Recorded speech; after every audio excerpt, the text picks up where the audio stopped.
అసలైన తొలి వెలుగు. ఫాలో వాట్సాప్ @తొలి వెలుగు అఫీషియల్. 263 కోట్లతో ఈ యొక్క ఉస్నాబాద్ నియోజకవర్గాన్ని అభివృద్ధి శంకుస్థాపన పనులకు వస్తున్నటువంటి రాష్ట్ర ముఖ్యమంత్రి రేవంత్ రెడ్డి ఈ యొక్క నియోజకవర్గానికి వస్తున్నారు. దీనికి సంబంధించి చిత్తారి రవీందర్ పార్టీ సీనియర్ నాయకులు ఉన్నారు. సార్ చెప్పండి, రేవంత్ రెడ్డి వస్తున్నారు, ఎటువంటి అభివృద్ధి పనులకు శంకుస్థాపన చేయబోతున్నారు? చూడండి సార్, ఇప్పటి వరకు మా ప్రాంతం వెనుకబడ్డ ప్రాంతము, ఎటువంటి దాదాపు అభివృద్ధి చెందాల్సినటువంటి అవసరం ఉండే, దానికి సరిపడేటువంటి అభివృద్ధి చెందలేదు. ఇంత మన సిద్దిపేట జిల్లాలో ఉన్నటువంటి రాష్ట్ర ముఖ్యమంత్రి, అప్పుడు మాజీ ముఖ్యమంత్రి ఉన్నటువంటి ఆయన జిల్లా అయినా కూడా మాకు 2 ప్రాజెక్టులు ఉండే, ఆ 2 ప్రాజెక్టులు కూడా వెనుకబడిపోయినాయి. కానీ ఇప్పుడు ఎప్పుడైతే మనం ఈ రోజున రిజల్ట్ వచ్చింది, బరాబరి 2 సంవత్సరాల తర్వాత ఇప్పుడు ఒక కార్యక్రమాలు జరుగుతూ ఉన్నాయి. ఈ 2 సంవత్సరాల అభివృద్ధి చూసుకున్నట్లయితే మా ఉస్నాబాద్ గండిపల్లి గౌరవెల్లి ప్రాజెక్టుల విషయంగా దాదాపు 432 కోట్లు తీసుకొచ్చి అక్కడ ఉన్నటువంటి ఎవరైతే రైతులు ఉన్నారో వాళ్ళందరికీ దీనికి సంబంధించిన కాలువలకు కానీ ఈ ప్రాంతం సస్యశ్యామలం కావడానికి 432 కోట్ల రూపాయలను ముఖ్యమంత్రి రేవంత్ రెడ్డి గారిని ఒప్పించి తీసుకొచ్చి ఇవాళ వాళ్ళ రైతులకు అందరికీ పెట్టే కార్యక్రమం చాలా బృహత్తరమైనటువంటి కార్యక్రమం. ఈ ప్రాంత ప్రజలు, ఈ ప్రాంత ఏరియా మాత్రం మొత్తం సస్యశ్యామలమైనటువంటి అవకాశం ఉంది. సర్వదా మేము ప్రభాకర్ గారికి మేము కృతజ్ఞత తెలియజేస్తున్నాం ఈ విషయంలో కూడా. మేడం, మీరు చెప్పండి, ఇప్పటికీ మహిళలందరూ కూడా ఎంతో సంతోషంగా వస్తున్నారు. ఇందిరా మహిళ చీరలు కట్టుకొని వస్తున్నారు. ఒక మహిళగా ఏం చెప్తారు మేడం? చాలా సంతోషంగా ఉందండి.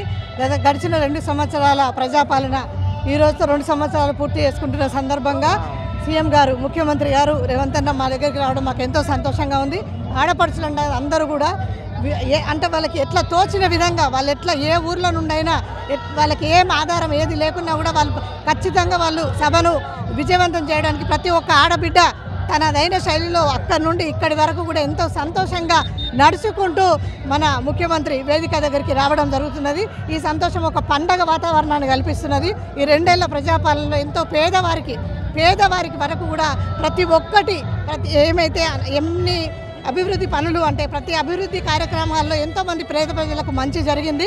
ఇంకా ముందు కూడా ఈ 5 ఏళ్లే కాదు 10 సంవత్సరాల పాలన రేవంత్ అన్నది 100% జరుగుతుంది. అది ఇంకా ఇది ఇప్పుడు మీకు తెలియకపోవచ్చు, కానీ రేవంత్ అన్న చేసే ప్రతి పని కూడా భవిష్యత్ తరాలకి ఎంతో ఉపయోగపడుతుంది. ఎందుకంటే ఇవాళ రేపు బాగా ఫ్రీ అన్నీ అలవాటు అయిపోయినాయి. ఆ ఫ్రీ చేసి రాష్ట్రాన్ని మొత్తం నాశనం చేసి ఇచ్చిపెట్టిండ్రు. రూపాయి లేని రాష్ట్రాన్ని ఇప్పటి వరకు కూడా ఎంతో సమయస్ఫూర్తితో ₹1 మిగులు బడ్జెట్ ఏం లేకుండా చేసినా కూడా ఇప్పుడు ఎంతో సంతోషంగా ఇంతమంది పేద ప్రజలను కూడా ఇంత సంతోషపెట్టగలుగుతున్నారు అంటే అది మీరు ఆలోచించదగ్గ విషయం.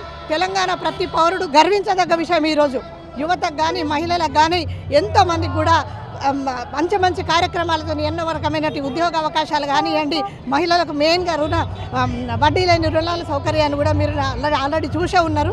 కనుక అందరూ కూడా ఎలాంటిది లేకుండా కూడా మనస్ఫూర్తిగా తమ సంతోషంగా దీన్ని పార్టిసిపేట్ చేయడానికి వస్తున్నారు.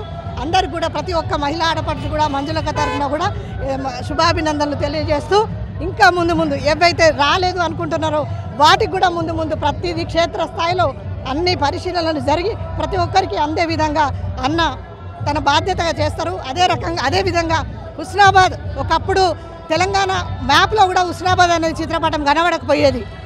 10 ఏళ్ళు వచ్చి తెలంగాణ వచ్చి 10 ఏళ్ళు అయినా కూడా ఒక లో బీపీ అయిన పేషెంట్ కూడా చనిపోయే పరిస్థితి ఉండేది. అట్లాంటిది ఇప్పుడు మన పొన్నమన్న తన బాధ్యత తన మంత్రి పదవి మొత్తం కూడా హుస్నాబాద్ కోసం త్యాగం చేసి ఆయన ఎంతో సమయస్ఫూర్తితో హాస్పిటాలిటీ కానీ, విద్యా అవసరాలు కానీ, గౌరవెల్లి ప్రజలది కూడా మొన్నటితో కూడా వాళ్ళ సమస్య కూడా పూర్తయింది. ప్రాజెక్టు కూడా స్టార్ట్ అవుతుంది. ఇది నిజంగా కూడా ప్రజాపాలనలో అంబరాన్ని అంటే విధంగా ఉన్నాయి. అందరు ఇంకెవరు కూడా మాట్లాడకుండా దీన్ని సంతోషంగా స్వీకరించాలని ఎదురు ప్రతిపక్షాలకు కూడా నోరు తెరిచే అవకాశం కూడా ఇప్పుడు లేడు. ఇంకా ముందు కూడా రేవంత్ అన్న సింగిల్ మ్యాన్ అంతే. నియోజకవర్గం మొత్తం తిరుగుతున్నప్పుడు, జన సమీకరణ చేసేటప్పుడు మహిళలు కావచ్చు, ప్రజలు ఏం చెప్తున్నారు మీతోని? ఇంతకు ముందు స్టార్టింగ్లో చెప్పిన కదండి, ఇప్పుడు ఎవరైనా ఆడపిల్లకు పెళ్లి చేయంగానే ఇంట్లో ఏం లేదు బిర్యానీ వండి పెట్టమంటే ఏం నుంచి తెచ్చి పెడుతుందండి? అట్లా ఏం లేనప్పుడు ఏం చేస్తారు? వచ్చిండ్రు మెల్లగా సంసారాన్ని చక్కదిద్దుతున్నాడు. ఇప్పుడు అందరికి అర్థమవుతుంది రేవంత్ అన్న అంటే ఏంది, ఏం చేస్తాడు, అని కొంచెం ముందు కొంచెం బాధపడ్డా ఇప్పుడు అందరు సంతోషంగా ఉన్నారు. సన్న బియ్యం ఎవరండి బియ్యం ఇట్లా తీసుకుంటూ అట్లా అమ్మేసిపోయినరు. ఇప్పుడు ప్రతి ఒక్కరు ఇంకొక కిలో బియ్యం ఇస్తే బాగుండు అన్న సందర్భం ఉంది. ప్రతి ఒక్కరు కూడా చాలా సంతోషంగా స్వీకరిస్తున్నారు. అలా డౌట్ ఏం లేదండి. అంటే ముఖ్యమంత్రి రావడం వల్ల ఎటువంటి వరాల జల్లు వచ్చే అవకాశం ఉందని అనుకుంటున్నారు? మీకున్న అవగాహన ప్రకారం ఏం చెప్తారు మేడం? అవగాహన ఇప్పటికీ కూడా నేను చెప్పిన కదా ఇంతకుముందే 10 ఏళ్ళు తెలంగాణ వచ్చింది. 10 ఏళ్లలో కూడా మా హుస్నాబాద్లో ఏం లేదు. నేను 10వ తరగతిలో బస్సు దిగినప్పుడు బస్ స్టాండ్ ఎట్లున్నదో అప్పటి నుంచి ఇప్పటిదాకా 86లో ఎట్లుండేనో మొన్నటి వరకు కూడా అట్లనే ఉండే. మన పాలన వచ్చిన తర్వాత మార్పు అంటే కళ్ళకు కట్టినట్టుగా అనిపిస్తుంది. ఇంతే కాకుండా కూడా ఇంకా బ్రహ్మాండంగా అభివృద్ధి జరుగుతుంది. ఇప్పుడు వచ్చి ఆయన ఏం వరాలు ఇస్తాడు అంటే వెయిట్ అండ్ సీ చూడండి. ఎందుకంటే మాటలకు అందరి కూడా జరుగుతాయి. ఎందుకంటే ఆయన ఎంతో మనసున్న మహారాజు ఆయనే. ఖచ్చితంగా ఈ పేద ప్రజల కోసం, ఈ వెనుకబడ్డ హుస్నాబాద్ కోసం మనం రాష్ట్రంలోనే ముందు స్థాయిలో ఉంచడానికి తన వంతు సాయం తప్పకుండా చేస్తారు.